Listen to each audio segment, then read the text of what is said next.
দর্শক আপনাদের সবাইকে শুভেচ্ছা। আপনারা এর মধ্যে জেনেছেন বিএনপি বলছে নির্বাচনের আগেই বিতর্কিত উপদেষ্টাদের সরে যেতে হবে।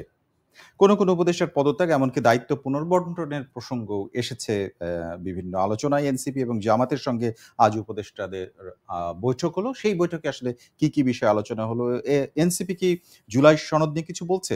উপদেষ্টা পরিষদ কি অন্তর্বর্তী থেকে কেয়ারটেকার চরিত্রে রূপান্তরিত হচ্ছে এবং সেটা কবে থেকে? এসব নিয়ে প্রথম আলোর আজকের বার্তা কক্ষের অতিথি জাতীয় কৃষক দলের সাধারণ সম্পাদক শহীদুল ইসলাম বাবুল। আজকের আলোচনায় আপনাদের সবাইকে আমন্ত্রণ জানাচ্ছি। আমি শামসুজ্জোহা।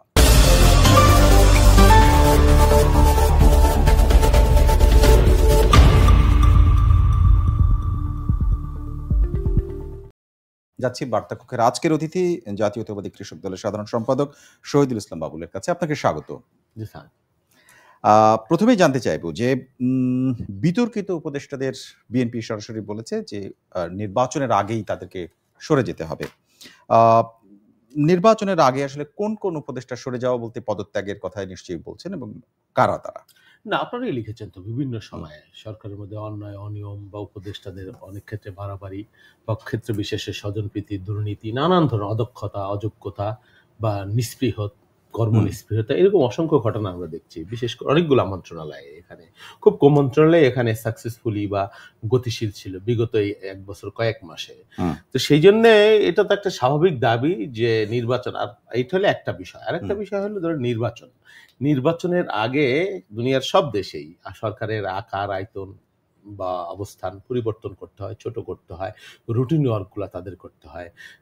ইন্ডিয়াতে আপনি দেখবেন যে নির্বাচনের আগে সরকারের, যদিও সেখানে কেয়ারটেকারের প্রভিশন নাই, সরকারের অধীনে নির্বাচন হয়, মূলত ইলেকশন কমিশন সেখানে এম্পাওয়ার্ড এবং তারাই নির্বাচনটা করে, কিন্তু সরকার সেখানে রুটিন ওয়ার্কের বাইরে কোনো কিছু করে না। তো এইখানে তো যদি নির্বাচন ৩.৫ মাস বা ৪ মাসের মধ্যে হয়ে থাকে, তো ৯০ দিনের আগে তো অবশ্যই সরকারের আকার আয়তন আদলটা ভিন্ন করবার প্রয়োজন আছে। কেয়ারটেকারের মডেল আপনি যেটাই বলেন, এবং উপদেষ্টাদের রুটিন ওয়ার্কের বাইরে কোনো কিছু না করা, এখানে তো বিতর্কিত তো আছেই। পাশাপাশি আপনার ব্যর্থ উপদেষ্টা আছে বা কি বলে মানে কর্মহীন বা কম গতিহীন উপদেষ্টা আছে, তাদের বিষয়ে এখানে মাথা ভারী করে রাখবার কোনো প্রয়োজন আছে এটা আমরা মনে করছি না। পুরো সরকারের পরিবর্তন যদি নাও হয়, চিফ অ্যাডভাইজারের নেতৃত্বে আমার মনে হয় উপদেষ্টা পরিষদের সংযোজন বিয়োজন বা আকার আয়তন ছোট করবার একটা ব্যাপার আছে। নির্বাচনকালীন যে সরকার যেরকম থাকে মিন করা হয়েছে সেটাই। আচ্ছা, এখানে বিষয় হচ্ছে যখন কোনো দলীয় সরকার, কোনো দলের সরকার ক্ষমতায় থাকেন, তখন যে আকার থাকে, বর্তমান অন্তর্বর্তীকালীন সরকারের আকার এরই মধ্যে আমরা জানি যে তার থেকে অনেক ছোট, এবং এটি তো বেশ ছোট আছে। এর থেকেও আসলে ছোট হতে পারে কিনা, এবং বিতর্কিত বলতে যাদের আপনি বলছেন তারা কারা আসলে? না, স্পেসিফিক ওইটা আলাদা করে বলা ঠিক হবে কিনা আমি জানি না। তারপরেও শুনেন, এখানে এমনি আমি একটু আপনাকে সহযোগিতা করি। একটা রাজনৈতিক দলেরও তো ২ জন আছে। আমরা এর আগে কিন্তু বিএনপির পক্ষ থেকে ৩ জন উপদেষ্টার ব্যাপারে পদত্যাগের আহ্বান, সেই দাবিও তো আছে, সেই দাবিও ছিল, আছে। তারপরে অনেক মন্ত্রণালয়, আপনি যেটা বলেছেন কেয়ারটেকার গভর্নমেন্ট, বিগত দিনে আমরা যদি নেচার, ক্যারেক্টার বা তাদের পরিধি আমরা দেখি, আপনি দেখবেন ১০-১২ জন উপদেষ্টা অনেক সময় নির্বাচন কন্ডাক্ট করেছে, চমৎকার নির্বাচন করেছে, যাদের একমাত্র কাজ নির্বাচন করা। তো আমরা চাচ্ছি যে ওই আদলটা তৈরি হবার জন্য ৩ মাসের যে গভর্নমেন্ট ইলেকশন কন্ডাক্ট করবে, এখানে উন্নয়ন, উৎপাদন বা কি বলেন বরাদ্দ, বৈষম্য বা দুর্নীতি, দুঃশাসন, এই বিষয়গুলো যেখানে থাকবে না। হ্যাঁ, সাধারণত নির্বাচনকালীন যে গভর্নমেন্টের যে আদল হয়, আমরা সেই আদলটা চেয়েছি। এটা প্রধান উপদেষ্টা নিজেও জানেন, আপনারা পত্রপত্রিকায় লিখেছেন কোন মন্ত্রণালয় সফল হয়েছে, কারা ব্যর্থ হয়েছে, কারা কাজ করেছে, কারা করে নাই, তাদের গতি নাই, কারা নিশ্চল, কারা নিশ্চুপ, এই যে সামগ্রিক বিষয়, গোটা উপদেষ্টা পরিষদেই এই ধরনের অনেক কি ত্রুটি, বিচ্যুতি বা ব্লেম বা অভিযোগ আছে। কোন উপদেষ্টা নিজের এলাকায় বিশাল উন্নয়ন বরাদ্দ নিয়েছেন এবং রাজনৈতিক সংশ্লিষ্টতার কথাও আছে, অন্যদেরও আছে। তাহলে এই বিতর্কিত মানুষ কেন থাকবে? কেন, কি প্রয়োজন নির্বাচনকারী সরকারে? এটা প্রভাব বিস্তার হতে পারে। আমি আপনাদেরই নেতা বিএনপির আমির খসরু মাহমুদ চৌধুরীর একটা বক্তব্য থেকে কোট করছি। বেশ কয়েকজন উপদেষ্টা তিনি বলেছেন, বেশ কয়েকজন উপদেষ্টা এই সরকারের বেশ কিছু পদে পদায়নের ক্ষেত্রে প্রভাব বিস্তার করেছেন, এবং সেই বিষয়টি আসলে ফলে নির্বাচনে প্রভাব পড়বে বলে আপনারা মনে করেন কিনা, এবং এরা কারা? হ্যাঁ, নির্বাচনে অবশ্যই প্রভাব পড়বে। সেটা খসরু ভাই যেহেতু বলেছেন, তার কোট করেছেন আপনারা, তাকে প্রশ্ন করবেন। স্পেসিফিক নিশ্চয়ই পার্টির কাছে তথ্য আছে। আমি এই মুহূর্তে আসলে আমার জায়গা থেকে আমি সেটা ওপেন করতে চাচ্ছি না। তাহলে পার্টির স্ট্যান্ড, পার্টির কাছ থেকে আপনারা নিশ্চয়ই যদি আপনারা জানতে চান সেটা জানবেন। আমি দলীয় সম্পৃক্ততার একটা প্রসঙ্গে আসতে চাই, যেটা দলীয় সম্পৃক্ততার বিষয়ে বারবারই আসে। আসিফ মাহমুদ সজীব ভুঁইয়া এবং মাহফুজ আলম, এই দুজন কিন্তু তারা বিষয়ে যে প্রসঙ্গ ওঠে সেটি হচ্ছে তারা এনসিপির সাথে যুক্ত, কিন্তু তারা তাদের পক্ষ থেকে বলা হয়েছে যে তারা কিন্তু এই দলের কোনো পদে নেই। না, পদে থাকা না থাকা, ধরেন আমি বিএনপির মানুষ, আমি যদি কই আমি বিএনপিতে পদত্যাগ করলাম, পদত্যাগ করে আমি সরকারে যাই যদি বলি আমি পদে নাই, তো হলো বিষয়টা এরকম মিন করে না। তাদের উৎসটা কি? হ্যাঁ, আমি ইম্পার্শিয়ালি যদি বলি, মানে একই খনিতে কয়লা আর হীরা উৎপাদন হয়, বাট কয়লা খনিটা তো এক। তো বৈষম্যবিধি ছাত্র আন্দোলনের একটা প্ল্যাটফর্ম থেকে তারা উঠে এসেছে। তাদের কি বলে কেমিস্ট্রি, তাদের চলন বলন, আচার আচরণ, কথাবার্তা বিগত দিনে আমরা দেখেছি। যে মন্ত্রণালয়ে সজীব ভুঁইয়া দায়িত্ব পালন করছে, সে একই মন্ত্রণালয় থেকে আসিফ ওই হাসনাত আব্দুল্লাহ, তার একটা নির্বাচনী এলাকায় 250 না 200 কোটি টাকা বরাদ্দ হয়ে গেছে। তার নিজের এলাকায় 300 কোটি টাকা বরাদ্দ হয়ে গেছে। সাজুজ্য তো আছেই এই বিষয়গুলা। হ্যাঁ, এটা আপনি যদি নিরপেক্ষ দৃষ্টিতে চোখ বন্ধ করে দেখেন, আপনি নিজেও বুঝতে পারবেন এবং জাতির কাছে সবকিছু পরিষ্কার। এখন তারা যদি আবার নির্বাচন করতে চায়, আমি শুনেছি কেউ নাকি নির্বাচন করবে না। নির্বাচন করুক বা না করুক, তাদের আমার মনে হয় এই মুহূর্তে যেহেতু রাজনৈতিক সম্পৃক্ততা এরকম যদি জামাতের কারো থাকে, সেটাও নিশ্চয়ই বাংলাদেশে নির্বাচন কন্ডাক্ট করার মতো মানুষের অভাব নাই, যাদের দলের প্রতি প্রীতি নাই বা দলের সাথে সখ্যতা নাই, এরকম মানুষ অসংখ্য আছেন। তারপরে বিএনপিরও যদি কারো থাকে, নিশ্চয়ই সেটা বিবেচনা করে আমার মনে হয় সরকারের আকার আয়তন ছোট করে এবং নির্বাচনকালীন একটা সরকারের আদল তৈরি করবে। তাদের পক্ষ থেকে যেটি বিষয়, যে আসিফ মাহমুদ সজীব ভুঁইয়ার বিষয় আপনি বললেন যে নির্বাচনী এলাকায় কাজ করা, যখন দলীয় সরকার থাকে তখন তাদের যিনি মন্ত্রী থাকেন তাদের কিন্তু তাদের এলাকার প্রতি একটা দায়িত্ব তারাও মনে করেন হয়তো, অথবা এলাকার মানুষের চাওয়াও থাকে বেশি এবং তারা করেন, আমরা দেখেছি সবসময়। কিন্তু দলীয় যদি এরকম উদাহরণ খোঁজেন অনেক পাওয়া যাবে। তার সেইটা আসলে আসিফ মাহমুদের ক্ষেত্রে আপনারা আলাদাভাবে বিবেচনা করছেন কিনা? না, আলাদাভাবে বিবেচনা করি না। মন্ত্রী যিনি থাকেন তিনি কোনো নির্বাচনী এলাকার মন্ত্রী থাকেন না। তিনি রাষ্ট্রের, দেশের, বাংলাদেশের আপনি প্রত্যন্ত অঞ্চলে গিয়ে দেখবেন অনেক এলাকা উন্নয়ন বঞ্চিত। এই সরকারটা তো একটা আন্দোলনের ফসল। অজস্র সহযোদ্ধা বা আত্মাহুতির মধ্য দিয়ে সরকার গঠিত হয়েছে।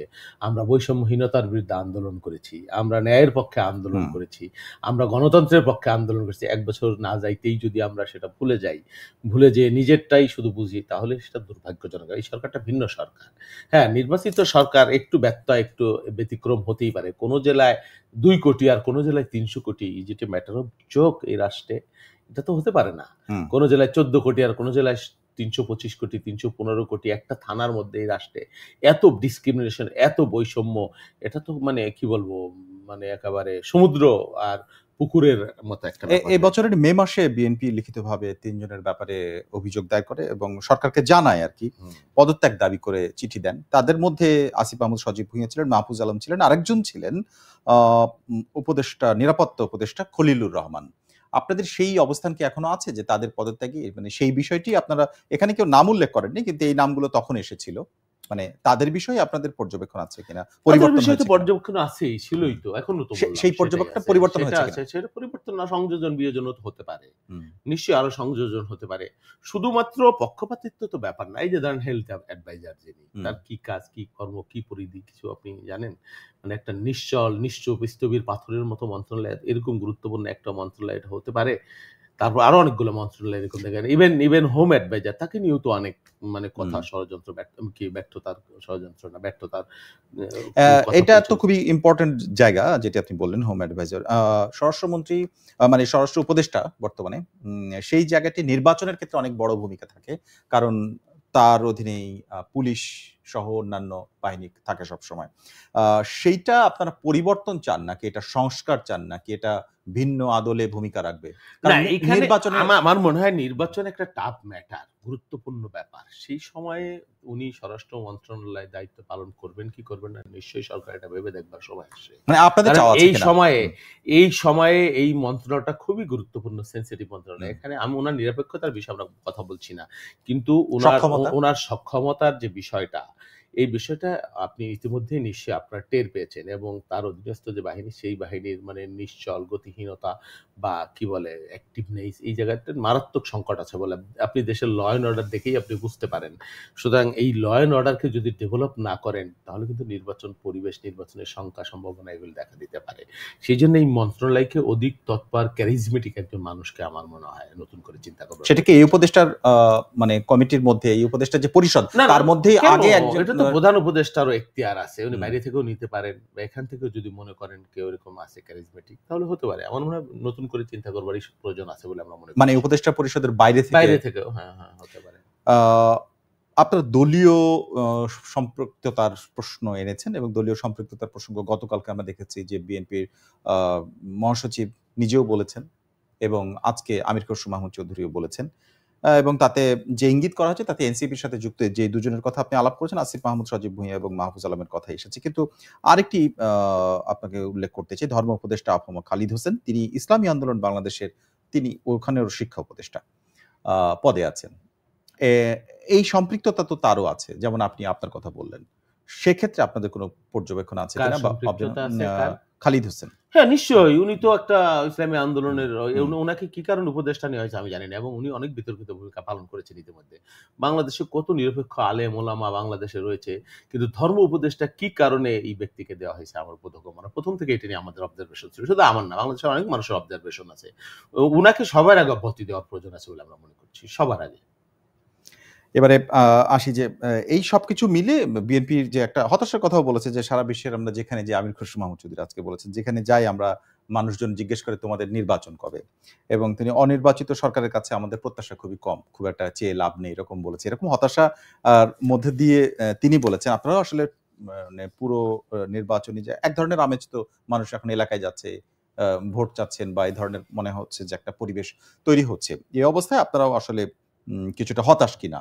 না, এই আমরা উপদেশ হতাশ না। মোটেই আমরা হতাশ না। হতাশ বলতে আমি আ মানে উপদেষ্টাদের উপরে। না, না, না। উপদেষ্টাদের উপরে আমাদের রাগ আছে, ক্ষোভ আছে, অভিমান আছে। আমরা সমালোচনা করি। কিন্তু আমাদের তো বিকল্প নাই। আচ্ছা। প্রফেসর ইউনূস সাহেব যদি এই মুহূর্তে না থাকেন, তাহলে তো আমাদের আবার নতুন একটা সংকট তৈরি হবে। সেজন্য এই সরকার একেবারে বাতিল করা, তাকে উপড়ে ফেলা, তার বিরুদ্ধে আন্দোলন করা, অনাস্থা দেওয়া, এটা আমাদের পক্ষ থেকে দেওয়া হয় নাই। তবে নিশ্চয়ই এই বিষয়গুলো তারা অনুধাবন করবেন। আমরা বিশ্বাস করি যে প্রফেসর ইউনূসের সক্ষমতা আছে। এখন পর্যন্ত উনি এমন কোনো একেবারে বিতর্কিত কাজ করে ফেলেননি যে তার উপর আস্থাহীনতা তৈরি হবে বা আস্থা রাখা যায় না একেবারে। আমি মনে করি উনি কিন্তু এই এই পরিষদের অন্য আমি উপদেষ্টাদের মনে ব্যাপারে করি আছে। এই পরিষদের মধ্যে যারা সক্ষম আছে, যারা কম বিতর্কিত, হ্যাঁ? সেই উপদেষ্টাদের রেখে প্রয়োজনে ২-৪-৫ জন নতুন সংযোজন করে উনি একটা নির্বাচনকালীন একটা অ্যাক্টিভ এবং একটা কি বলে? একটা নিরপেক্ষ এবং charismatic একটা সরকার আদল তৈরি করবে। যেটা বাংলাদেশে আগামী দিনের নির্বাচনের জন্য গুরুত্বপূর্ণ এবং দীর্ঘদিন এদের একটা নাম বাংলাদেশের মানুষের সুনাম বাংলাদেশের কাছে থাকবে। এটা প্রফেসর ইউনূস সাহেবের নিজেরই প্রয়োজন বলে আমরা মনে করি। দেশেরও প্রয়োজন। আ আপনার এই বক্তব্যটা বিএনপির এই বক্তব্যের সাথে অনেকটা নাহিদ ইসলামের যে উপদেষ্টা পরিষদের পূর্ববর্তী পরিবর্তনের সুযোগ নেই। কিন্তু কোন আ পদের পরিবর্তনের একদম। বিষয়ে কথা বলছেন আপনারা। সেগুলো আমরা বেশ কিছু নাম ধরে বা তাদের আ উপদেষ্টা কোন মন্ত্রণালয়ের উপদেষ্টা সেগুলো নিয়ে আমরা আলোচনা করেছি। এনসিপির প্রসঙ্গে একটু আসতে চাই। এনসিপির এর আগে আমরা দেখেছি বিএনপির খুব কাছাকাছি ই এই উপদেষ্টা পরিষদের সাথে যখন বৈঠক হতো, বিএনপি, জামাত এবং এনসিপির আমরা বৈঠক হতে দেখেছি। গতকালকে বিএনপির সঙ্গে বৈঠক হয়েছে। আজকে এনসিপি এবং জামায়াত ইসলামের সাথে। আপনার মনে হয় কিনা যে উম জুলাই সনদ স্বাক্ষরের ইস্যুকে সামনে নিয়ে আ এনসিপির সাথে বর্তমান সরকারের যে ঘনিষ্ঠতা, যে উষ্ণতার সম্পর্কের ছিল সেটি এখন নেই? হ্যাঁ, এটা মনে হয়েছে কখনো, কখনো আমার কাছে এবং দৃশ্যমানও হয়েছে। সরকার এবং এনসিপির মধ্যে একটা উষ্মা। এরকম একটা হতে পারে, সেটা মান অভিমানেরও একটা ব্যাপার। এটা হতে পারে। এটা আমরা দেখেছি। কিন্তু মানে বিষয়টা কি আসলে মান অভিমানের কিনা? এখানে দায়িত্বের বিষয়টা বেশি কিনা? আপনার এটা মনে করেন কিনা? কারণ আমরা দেখেছি যে নির্বাচনের আগে যে আ জুলাই সনদ স্বাক্ষর হচ্ছে, যে দলটি জুলাই সনদ এবং জুলাই আন্দোলনের উপরে ভিত্তি করে তৈরি হলো, তারা এসে রাস্তায় পুলিশের সাথে একটা হাতাহাতি হতে দেখলাম এবং ভালো মানে এটা সনদে এনসিপি স্বাক্ষরের দিনে সেটি হতে দেখেছি। হাতাহাতি যে এনসিপি হুম। করেছে আমি নট দ্যাট, আমি মনে করি এর মধ্যে নানান ধরনের মানে ব্যাপার। জুলাই আ তে আহত যারা তারা এটাতে এই অংশ নিয়েছিল। নামে হয়েছে আসলে। আচ্ছা। এবং এর মধ্যে সুবিধাবাদী গোষ্ঠী বা সুযোগ সন্ধানীরা ঢুকে পড়েছিল বলে আমার বিশ্বাস। হ্যাঁ? এবং এনসিপির সাথে এদের কি সম্পর্ক আমি জানি না আদৌ আছে কিনা এনসিপির সাথে। তবে তবে এনসিপি যে এই জুলাই সনদ স্বাক্ষর অনুষ্ঠানে যায়নি, এটা আমাদের জন্য কিছুটা দুর্ভাগ্যজনক। কারণ যেই ছাত্র নেতৃত্ব, বৈষম্যবিরোধী ছাত্র আন্দোলন যাদের সামনে রেখে আমরা আন্দোলন করেছি, তাদের না যাওয়াটা এটা দুর্ভাগ্যজনক। আমরা আশা করি যে এখনো সময় আছে, তারা এই জুলাই সনদে স্বাক্ষর করবে। তারা ব্যাখ্যা দিয়েছে, কিন্তু আমরা আশা করি যে তারা এই জুলাই সনদে স্বাক্ষর করবে। এখনো স্বাক্ষর বা এটা যে মানে এক্সটেন্ড করা হয়েছে, বাড়ানো হয়েছে সময়সীমা যেটি, সেটি আসলে কি এনসিপি আসবে এই নেগোসিয়েশনের জন্য? আমি জানি না, সেটা সরকার করতে পারে। কোনো কিছু ব্লক করে যদি সুযোগ থাকে, ব্লক করে দেওয়ার প্রয়োজন আছে বলে মনে হয়। আরো যদি কেউ স্বাক্ষর করতে চায়, সেই সুযোগটা রাখা উচিত। কারণ এটা একটা জাতীয় দলিল, আমাদের আগামী ইতিহাসে থাকবে। সেটা এনসিপির জন্য শুভকর না, বা আমাদের দেশের জন্য শুভাকাঙ্ক্ষা না। একটা রাজনৈতিক দল হিসেবে আমরা চাই, আমরা একটা দিনের পর দিন আলোচনা করে একটা চার্টার তৈরি করেছি। সেই চার্টারে কি কারণে একটা রাজনৈতিক দল যারা জুলাই আন্দোলনের নেতৃত্ব দিয়েছে হোক করুন, তারা কেন থাকবে না, তাদের কেন অংশ, তাদের কি আবেদন, কি বিষয়, সেই বিষয়গুলো আমার মনে হয় কমার বেশি কিভাবে অ্যাড্রেস করা যায় বা কি করা যায়, প্রিসাইজ করা যায়, সেটা করে আমার মনে হয় জুলাই স্বাক্ষরে তাদেরও স্বাক্ষর থাকলে এটা আরো বেশি গ্রহণযোগ্য হবে আমার কাছে মনে হয়। এখন বিএনপি যেগুলো বলছে যে প্রশাসনের ভাগ বাটোয়ারার বিষয়ে এর আগে কথা হয়েছে, এনসিপি আজকে বের হয়ে আবার সেই প্রসঙ্গগুলো সামনে এসেছে, সাংবাদিকরা প্রশ্নও করেছেন। এই বিষয়গুলো এসেছে। এনসিপি নেতা নাহিদ ইসলাম, তিনি আহ্বায়ক, তিনি বলছেন যে বিএনপি এবং জামাতের প্রশাসনের বিভিন্ন পদের যে দখলদারিত্ব, সেটার কারণেও নির্বাচন রিগিং হতে পারে। না, এখন আমার প্রশ্ন হচ্ছে যে মাহফুজ আলম কিন্তু এর আগে বলেছেন যে ভাগ বাটোয়ারা হয়েছে বিএনপি এবং জামাতের। তো উনি কি করেছেন? ঘাস কাটছেন উপদেষ্টা? এটাই তো প্রশ্ন। তিনি সরকারের গুরুত্বপূর্ণ অংশ থেকে মাহফুজ আলম বলে ভাগ বাটোয়ারা করছেন, আর উনারা ঘাস কাটছেন। এইটাই তো ব্যর্থতা। সবার আগে মাহফুজ আলমের পদত্যাগ করা উচিত এই শব্দের জন্য। সরকারের কি কারণে সরকারে আছেন? হালুয়া রুটি খাইতে, না ভাগ বাটোয়ারা করতে, না ভাইকে ধনী করতে? এটা খুবই আপত্তিকর কথা। মাহফুজ আলম কি বলেন আর কি করেন আমি জানি না। একবার বলেন, আবার প্রত্যাহার করেন, আবার ডিলিট করেন, আবার সংযোজন করেন। এগুলো খুবই একেবারে সিলি ব্যাপার, বাচ্চা মানুষের মতো কাজ কারবার। এদের উপদেষ্টা পরিষদে থাকবার মতো ন্যূনতম যোগ্যতা আছে না। কি ভাগ বাটারা হয়েছে, উনি কি করেছেন? উনি একজন ছাত্র উপদেষ্টা, গুরুত্বপূর্ণ উপদেষ্টা। উনি কি করেছেন? তথ্য উপদেষ্টা। হ্যাঁ, তথ্য উপদেষ্টা। এটা বলেই খালাস? দুনিয়াটা এত সহজ? এর জন্য তাকে জবাবদিহি করতে হবে তো। উনি সরকারের মধ্য থেকে তখন বলেননি কেন এবং ভাগ বাটারা হচ্ছে আর ওনার সরকারে থাকতেই হবে কেন? উনি সেটা ক্লিয়ার করে যে এরকম বিএনপি আর জামাতের মধ্যে ভাগ বাটারা হচ্ছে, আমি এর মধ্যে নাই। সরি, আমি এটা প্রতিবাদ করতে পারিনি, আমি চলে যাই। কি কারণে উপদেষ্টা আছেন? হিরো হওয়ার জন্য? প্রসঙ্গ যে জায়গাগুলো এসেছে, আলোচনা যে প্রসঙ্গগুলো এসেছে, সেটা হচ্ছে যে বিভিন্ন মন্ত্রণালয়ের সচিব পদে, বিভিন্ন জেলার ডিসি পদে, পুলিশের সর্বোচ্চ কয়েকটি পদে, এই সমস্ত জায়গায় তো নির্বাচনের সময় খুবই গুরুত্বপূর্ণ হয়ে ওঠে। এটা আমরা যে দেখেছি অতীতেও। এবারেও সেখানে আসলে বিএনপির লোকজন আছে। এটা কি স্বাভাবিকভাবে আছে নাকি এটা আমি বলি এই অভিযোগগুলো আমি বলি স্বাভাবিক পদায়নের কিছু মানুষ ছিল যাদের ব্যাকগ্রাউন্ড ছাত্রদলের সাথে সংশ্লিষ্টতা ছিল, কিন্তু সাম্প্রতিক সময় আপনি দেখবেন, খুঁজে দেখবেন, প্রত্যেককে উইথড্র করে ফেলা হয়েছে। হ্যাঁ, ছাত্র জীবনের অনেকেই থাকে এবং এই কারণে বিগত 17 বছর তারা ভিক্টিমাইজ ছিল, পদোন্নতি কিচ্ছু পায়নি। এবং এই সরকারের আমলে তারাই শুধুমাত্র কোনো না কোনোভাবে বিএনপি বা ছাত্র দলের ব্যাকগ্রাউন্ডে সংশ্লিষ্ট, অন্য কোনো রাজনৈতিক দলের সাথে সংশ্লিষ্টতা ছিল না, রোকন ছিল না, সাথী ছিল, এগুলো জাহির করে প্রচার করে বেড়ানো হচ্ছে। বিশেষ করে পুলিশ ডিপার্টমেন্ট আমরা দেখছি প্রকাশ্যভাবে 2-4 জন ব্যক্তি যারা শীর্ষে বসে আছেন, তারা ইন্টেনশনালি কারো ছাত্র দলের সাথে কত সম্পর্ক ছিল বা কোনো জায়গায় কোনো ন্যূনতম সমর্থক ছিলেন, পদ ছিলেন, বেছে বেছে আপনি খুঁজে দেখবেন, খবর নিয়ে দেখবেন, তাদেরকে উইথড্র করা হচ্ছে সামনে। কিন্তু অন্য রাজনৈতিক দলের যারা, তাদের উইথড্র করা হয়নি, আমি এখন পর্যন্ত জানি। তবে শোনেন, এই যে প্রশাসনের যে বিষয়টা আপনি বললেন, খুঁজে আপনি কতজন পাবেন? বাংলাদেশের প্রেক্ষাপটে সিভিল সার্ভেন্টরা সবাই জানে কারকে সাধারণত একেবারে নিরপেক্ষ অবস্থান, প্রফেশনালিজম রক্ষা করতে পারা অফিসার খুবই কম। বিগত সরকারের সময় সেটা ছিল না বাস্তবতা। যে যত আওয়ামী করতে পারছে তিনি তত পুরস্কৃত হয়েছেন। যার বাপ দাদা মামা বাড়ি কোন রকম বিএনপির সাথে, জামাতের সাথে সম্পৃক্ততা, তারা তার জুনিয়র অধীনে তাকে চাকরি করতে হয়েছে। এটা খুব বেদনাদায়ক ব্যাপার। আমরা রাজনৈতিকভাবে সাফার করেছি, সিভিল সার্ভেন্টরা বা পুলিশ প্রশাসনরা তারা কিন্তু এইভাবে সাফার করেছে। এই সময়ে এসেও তাদেরকে সেই সাফারিংস থেকে রক্ষা করা পাচ্ছে না, ডিউ টু রিজন তার পারিবারিক ব্যাকগ্রাউন্ডে হয়তো বিএনপির সাথে সম্পৃক্ততা আছে বা ছাত্র জীবনে কখনো তিনি ছাত্র দলের সাথে সম্পৃক্ত। অনেক দক্ষ অফিসার আছেন, তারা কিন্তু পদায়ন হচ্ছে না, এবং যারা 2-4 জন কোনোভাবে পদায়ন হচ্ছিল এদের প্রত্যেকে তুলে আনা হয়েছে। আমি জানি অনেকগুলো, আমি জানি, সেই জন্য আমি বলছি। আমার মনে হয় এখানে একটা ইন্টেনশন, 2-4 জন ব্যক্তি, টোটাল সরকার না, প্রফেসর ইউনূসকে আমি দায়ী করবো না, এর জন্য বিএনপিকে টার্গেট করে কিন্তু এটা করা হচ্ছে বলে আমি মনে করছি। স্বাভাবিকভাবে হবে। আপনি যেটা বললেন যে তুলে নেয়া হচ্ছে, এইটা আসলে আপনার এই দাবিটা আসলে কতটা এখন বিএনপির যদি কেউ থেকে থাকে, তাহলে তুলে নেয়া হচ্ছে এই ধরনের কোনো আ তথ্য কি আছে? আমার কাছে আছে। আচ্ছা, আমার কাছে আছে। আমি এখন নামও বলতে পারব। যেহেতু ওরা সিভিল সার্ভেন্ট বা আচ্ছা, পুলিশে চাকরি করে। আমি মিনিমাম ১০ টা নাম বলতে পারো। সুপার আচ্ছা, পর্যায় বা পদমর্যায়ের ১০ টা নাম আমার মেমোরিতে আছে। আপনি চাইলে আমি পরে আপনাকে বলে দেব। স্টেট তাদেরকে তুলে নেওয়া হয়েছে। আচ্ছা, অথবা একটা গুরুত্বপূর্ণ জায়গায় পোস্টিং ছিল, সেখান থেকে তুলে দরকার লাগলে প্রমোশন দিয়ে তাকে একটা কম গুরুত্বপূর্ণ জায়গায় অন্য আচ্ছা। জায়গায় পদায়ন করা হয়েছে। এরকম ঘটনাও আছে আমার কাছে। আমি জানি। তা আপনার অন্যদের ক্ষেত্রে আপনি একটু মানে আবছা করে বলেছেন যে সাথী রক্ষণ। মানে আপনি সরাসরি যদি জিজ্ঞেস করি জামায়াতের যারা আছে তারা তো দায়িত্ব পালন করছে এখন। একজন পুলিশ অফিসারকে উইথড্র করা হয় নাই। একজন। আমি চ্যালেঞ্জ করে বলছি। আপনি খবর হুম। নিয়ে দেখেন। একজনও করা হয়নি। অর্থাৎ এখন যদি না করা হয় তাহলে তো তারা ইলেকশন আমি পর্যন্ত জানি না দায়িত্ব পালনের ইলেকশনের জন্য আগে সেই বিষয়ে হুম, হয়তো বিএনপি মহাসচিব সহ নেতৃবৃন্দ বলেছে যে আমরা এটা নিয়ে আমরা উদ্বিগ্ন। প্রশাসনে পদায়ন, পদোন্নতি এই বিষয়গুলো নিরপেক্ষ মানুষদেরকে দিতে হবে। হ্যাঁ, বিএনপির সাথে সংশ্লিষ্ট ছিল। এই অপরাধে যদি আপনি উইথড্র করেন তাহলে আপনি চিহ্নিত করতে হবে। কারা, কারা জামাতে ইসলাম করেছে, কোথায় কাদের পদায়ন আছে। এবং এই বিষয়গুলো তো আমরা ছেড়ে দেব না। আমরা অবশ্যই এটা নিয়ে আওয়াজ তুলব, কথা তুলব এবং দেশের মানুষকে এর সাথে সম্পৃক্ত করব। এর সঙ্গে একই রকম মানে সব দিকেই খবর আসছে। মানে বিভিন্ন রকম অভিযোগ বিভিন্ন দিক থেকে আসছে। এমনকি প্রশাসনের ভেতর থেকে এবং যারা এটা নিয়ে মিটিং করছেন তারা বলছেন যে এখনো আমরা আ তৎকালীন মানে সাবেক আওয়ামী সরকারের যারা তাদেরকে সহযোগিতা আছে, করেছে তারাও আছে। তারাও আছে। এখন কথা হলো যে আপনার সবগুলো বাদ দিয়ে কি আসলে নির্বাচনের সময় তো অনেক ধরনের সহযোগিতা দরকার হয়। এটা সম্ভব মানে হ্যাঁ, পরিস্থিতি এটা একটা আছে কিনা? এটা গুরুত্বপূর্ণ কিন্তু একটা খুব মানে এটা একটা গুরুত্বপূর্ণ প্রশ্ন। আপনি তো আর ইম্পোর্ট করতে পারবেন না না, আমেরিকা থেকে বা না। নতুন করে আপনি হুম, এসপি পদমর্যাদার বা ডিআইজি পদমর্যাদার বা ডিসি পদমর্যাদার একজন অফিসার তৈরিও করতে পারবেন না। হ্যাঁ, এর মধ্য থেকে আপনাকে নিতে হবে। হ্যাঁ। বাংলাদেশ তো স্পষ্টত ২ ভাগ ৩ ভাগে ভাগ হয়ে গেছিল হুম, বিগত দিনে। একটা হলো বিগত দিনে ফ্যাসিস্ট যারা আওয়ামী লীগের যারা লেসপেন্সার ছিল, হুম।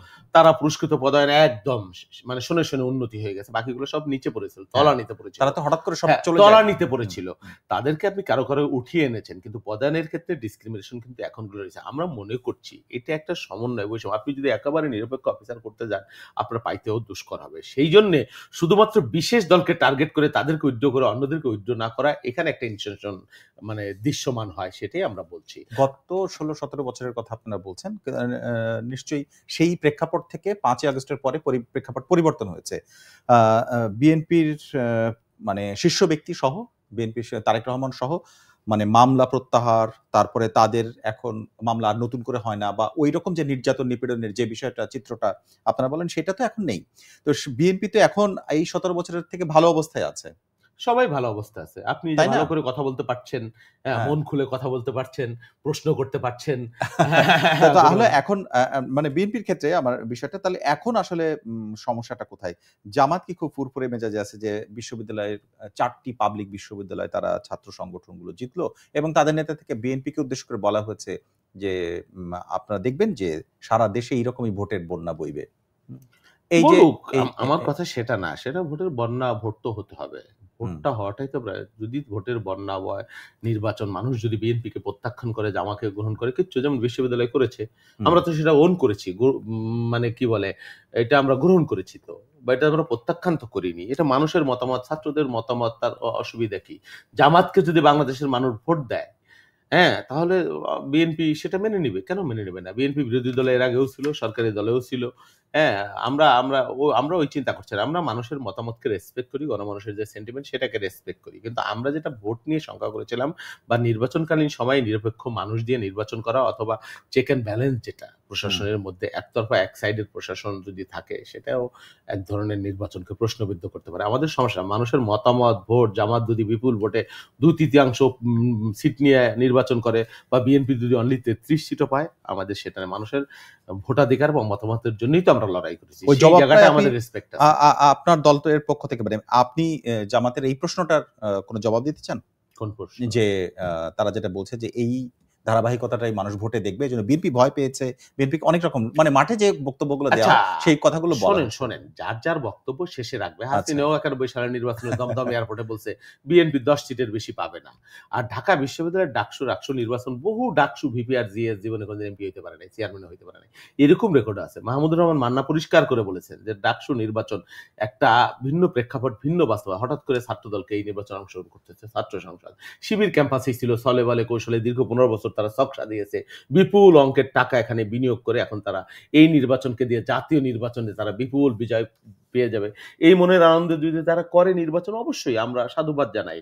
তারপরেও মানে মানুষের মন, মানুষ যদি মনে করে জামাতকে তারা বেছে নেবে, নিবে। আপনি কিভাবে সেটা আপনি ঠেকাবেন? ওকে। ওকে, এটা নিয়ে আমাদের কোনো উদ্বেগ নাই। আমরা সেটা মনে করি না। আমরা নির্বাচন করব। আমরা আশা করি যে মানুষ বিএনপিকে ভোট দিবে। আমরা আশা করি সেটা। জামাতকে দিবে কি দিবে না সেটা ভোটের মাধ্যমেই নির্ধারণ হয়ে যাবে। এটা নিয়ে আমরা অরিড না, মোটেও অরিড না। কিন্তু সেটা হচ্ছে নির্বাচন হলে, আমি নির্বাচন হওয়ার আগের একটা প্রসঙ্গ চলছি। আমরা দেখলাম যে আপনারা যেমন বৈঠকে বসতেন, এনসিপি বা অন্য ৩০টা দল বৈঠকে বসে, জামাত ইসলামের সেই বৈঠকের তালিকার মধ্যে ছিল এবং শীর্ষ ৩ দলের মধ্যেই ছিল। কিন্তু তারা ২ ধাপ ৩ ধাপ পর্যন্ত আন্দোলন করেছে পিয়ার প্রশ্নে। যে তারা এখন তারা তো এই মানে বিষয়টা আসলে কেমন দেখায়? একই সাথে আলোচনা চলছে, আবার একই সাথে আন্দোলন করছেন, এবং এইটা আসলে নির্বাচনের আগে বড় আন্দোলনের রূপ নিবে কিনা? কিচ্ছু রূপ নেবে না। এগুলো স্ট্যান্ডবাজি, ভাওতাবাজি, টোটালি ভাওতাবাজি। একদিকে তারা ৩০০ আসনে নামাই দিছে, মাঠের মধ্যে আসনে প্রার্থী ঘোষণা করে দিছে, নামাই দিছে। তাহলে আবার পিয়ার কিভাবে চায় তারা? এগুলা ভণ্ডামি, ভাওতাবাজি জামাতের টোটালি। এগুলা মানে মানুষের দৃষ্টিকে ভিন্ন খাতে বা সরকারকে প্রেসারে রাখবার জন্য কোনো কিছুই না। তারা নির্বাচনের জন্য প্রস্তুত, নির্বাচনের প্রার্থী হয়ে গেছে, মাঠে নাইমে গেছে। এগুলার মানে কি স্ট্যান্ডবাজি জামাতের, অন্য কোনো কিছুই নাই। এসব পিয়ারের দাবিটা আর এগুলো ঐক্যমত্য কমিশনের এজেন্ডার মধ্যে নাই। কোনো রাজনৈতিক দলও চায় না। শুধু চরমোনাই, আওয়ামী দোসর চরমোনাই আর জামাত, এরা ছাড়া খারা নাই। এগুলো আজকে আমরা দেখলাম যে নাহিদ ইসলাম যখন বক্তব্য দিচ্ছেন, এবং ইনি আজকে প্রধান উপদেষ্টার সাথে যে বৈঠক হয়েছে ২ দলেরই আলাদা আলাদা ভাবে, এবং আলাদা বৈঠক শেষে নাহিদ ইসলাম যখন বক্তব্য দিচ্ছেন, তাদের তো একটা বিষয় ঝুলে আছে এখনো, সেটি হচ্ছে তাদের প্রতীক কি হবে এটি নিয়ে শাপলা। নির্বাচন কমিশন শুধু নয়, তারা বলছে যে সরকার বা নির্বাচন কমিশন যদি সঠিক ব্যাখ্যা দিতে না পারে তাহলে তাদের প্রতি অন্যায় অবিচার করা হচ্ছে, এরকম বিষয়। এইটাও কি আসলে কিছুটা প্রভাবিত করা, বা মানে নির্বাচনের আগে এটি একটা ঝামেলা? আসলে এগুলো উটকো ঝামেলা। এই জায়গায় এটা খুব বড় বিষয় কিনা? না, বড় বিষয় মনে করছি না। আশা করছি এত গুরুত্বপূর্ণ বিষয়গুলো সমাধান হয়ে গেছে। এত রাজনৈতিক দল বাংলাদেশের ইতিহাসে তো হয়নি কোনোদিন। ৫৪ বছরের ইতিহাসে এতগুলো রাজনৈতিক দল এতদিন দিনের পর দিন বসে একটা কনসেনসাসে পৌঁছে গেছে, মোর অর লেস। না, সেই কনসেপ্ট আপনি কিভাবে বলেন যে পৌঁছেছে? কারণ জুলাই সনদে কিন্তু এখনো এনসিপি নিজে স্বাক্ষর করেনি এখন পর্যন্ত, তারা যে করবে এটাও বলেনি। ৭১২টা প্রস্তাবনা, তার মধ্যে ৫৯টা না ৫৩টা প্রস্তাবনায় বিএনপি দ্বিমত করেছে। Is it a matter of joke? President প্রধানমন্ত্রী ভারসাম্য হবে, একমত হয়েছে। বিএনপির মতো রাজনীতি ২ বারের বেশি প্রধানমন্ত্রী কেউ হতে পারে না। নোট অফ ডিসেন্ট এগুলো একমত হয়েছে। না, এরকম নোট অফ ডিসেন্ট না, এগুলো একমত হয়েছে, সরাসরি একমত হয়েছে। হ্যাঁ, সংবিধানের কি পার্লামেন্টের যে ওই যে অনুচ্ছেদ কি ওই যে কি বলে ৭৫ অনুচ্ছেদ, সেই অনুচ্ছেদে মানে ভেটো বক্তব্য সেই জায়গা ওপেন করে দেওয়া হয়ে গেছে। তারপরে আপনার কি বলে তত্ত্বাবধায়কের যে ইস্যু কিভাবে তৈরি হবে, তত্ত্বাবধায়ক সরকারের গঠন পদ্ধতি, এই বিষয়ে ঐক্যমত হয়ে গেছে। জুডিশিয়ারি বিষয়ে দুদকের বিষয়ে ঐক্যমত হয়ে গেছে। কতগুলো বিষয়, আপার হাউস একমত হয়েছে, সবাই হয়ে গেছে। তো এতগুলো বিষয় যে ঐক্যমত হয়ে গেছে, এটা তো বাংলাদেশের রাজনীতি ইতিহাসে ৫৪ বছরে যাওয়া হয়নি, এবার হয়েছে। সব হইলে আরো ভালো হইতো। সমস্ত বিষয় যদি একমত হইতে পারতো সব দল, এটা তো কোনোদিনই হবে না, কোনো দেশেই হবে না, কোনো কালেই হবে না।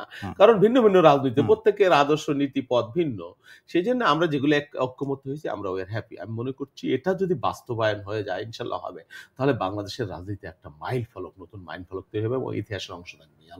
বিএনপির বক্তব্য নিয়ে বলছি, তা বিএনপির পক্ষ থেকে বলা হয়েছে যে নিরপেক্ষতাই নির্বাচনের পূর্ব শর্ত, এই জন্য আমরা ১৭ বছর লড়াই করেছি। এ সময় আমির খসরু মাহমুদ চৌধুরী এবং সেক্রেটারি নিজে দুজনেই একই কথা বলছেন।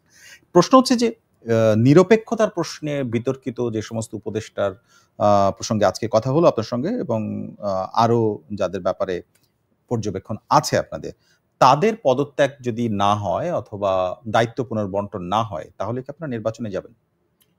এটা তো হাইপোথিসিস, আমি এখনই করতে পারবো মানে তারা যদি আমার কথা শুনেন, এই বিষয়ে আপনি যেটা বলেছেন, যদি সরকার পক্ষ হতে উপদেষ্টা পরিবর্তন না করে, এটা না করে, ও করে না, বা তাদের ইন্টারফেয়ার যদি বন্ধ না হয়, নিশ্চয়ই আমার দলের নীতি নির্ধারণ প্রাথমিকভাবে আমরা এটা দাবি করেছি, আমাদের দলের যে নীতি নির্ধারণ স্ট্যান্ডিং কমিটি আছে, ওরা বসে সিদ্ধান্ত নেবেন।